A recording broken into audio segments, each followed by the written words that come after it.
আসসালামু আলাইকুম দর্শক, আমি সাইফুল নিউজ 68 আপনাদের সকলকে আমন্ত্রণ। হাসপাতালের মেঝেতে চলছে হাম আক্রান্ত শিশুর চিকিৎসা।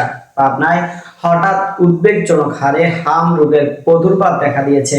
হাসপাতালগুলোতে লাফিয়ে লাফিয়ে বাড়ছে আক্রান্ত রোগীর সংখ্যা।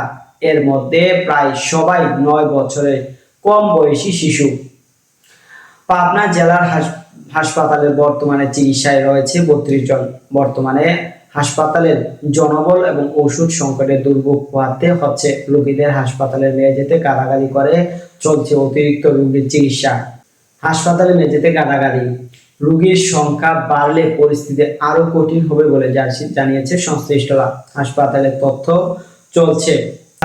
তথ্য বলছে যে চলতি বছরে এ যাবৎ মোট 125 জন রোগীর হাম আক্রান্ত হয়ে পাবনা জেনারেল হাসপাতালে চিকিৎসা নিয়েছেন। এর মধ্যে সবচেয়ে বেশি আক্রান্ত মার্চ মাসে। বর্তমানে হাসপাতালটিতে 32 জন রোগী অবস্থান করছে, চিকিৎসা নিচ্ছে। এদের মধ্যে 25 এবং 32 বছর বয়সী 2 জন প্রাপ্তবয়স্ক রোগী রয়েছে। বাকিদের অধিকাংশই 9 মাসের কম বয়সী শিশু। সোমবার সকালে সরজমিনে হাসপাতালে ঘুরে দেখা যায় যে গত রাতে অতিরিক্ত 5টি শিশু হাম আক্রান্ত হয়ে হাসপাতালে চিকিৎসা নিচ্ছে।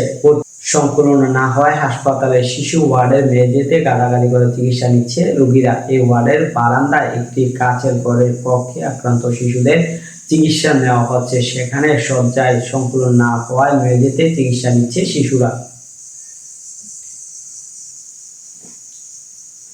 এই বিষয়ে কথা বলতে গেলে ভয় এবং অসহায়ত্বের কথা জানান রোগীর স্বজনরা। তারা জানান যে দ্রুত ছোঁয়াচে এই রোগের ব্যাপক বিস্তার দেখা গেলেও হাসপাতালে প্রয়োজনীয় ওষুধ মিলছে না। চিকিৎসা ব্যবস্থা নিয়েও প্রশ্ন রয়েছে। দর্শক, সাবস্ক্রাইব করবেন, লাইক করবেন, শেয়ার করুন, কমেন্ট করতে ভুলবেন না।